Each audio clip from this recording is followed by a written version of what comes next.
অনেক সময় আমরা মনে করি যাদের আমি নিজের মানুষ ভেবেছিলাম তারা কেন একদিন হঠাৎ দূরে চলে গেল।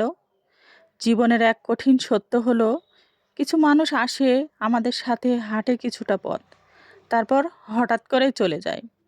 তখন হৃদয় থেকে একটা প্রশ্ন উঠে আসে, আমরা ভেবেছিলাম ওরা চিরদিন পাশে থাকবে, আমরা বিশ্বাস করেছিলাম ওরা আমাদের শক্তি হবে, কিন্তু যখন তারা দূরে সরে যায় তখনই আমরা ভেঙে পড়ি।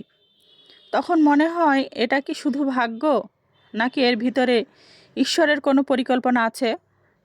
একটি গাছ বড় হতে গেলে কখনো কখনো তার শুকনো ডালগুলো ভেঙে পড়ে, গাছ তখন কিছুটা খালি হয়ে যায়, কিন্তু সেই ঝরে পড়া ডালগুলোর কারণেই গাছটি নতুন পাতা ও নতুন শক্তি পায়।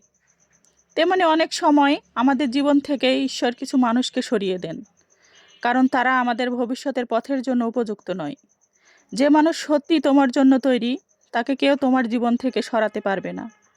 আর যে মানুষ শুধু অস্থায়ী ছিল, তাকে ধরে রাখলেও একদিন চলে যাবে। প্রভু, হয়তো আমি বুঝতে পারিনি, কিন্তু আপনি তো জানতেন কারা আমার জীবনে থাকার যোগ্য। তাই আজ যদি কেউ তোমার জীবন থেকে চলে যায়, তাকে ঘৃণা করো না, বরং ভাবো হয়তো সৃষ্টিকর্তা তোমার জীবনের জন্য আরও ভালো কিছু প্রস্তুত করছেন।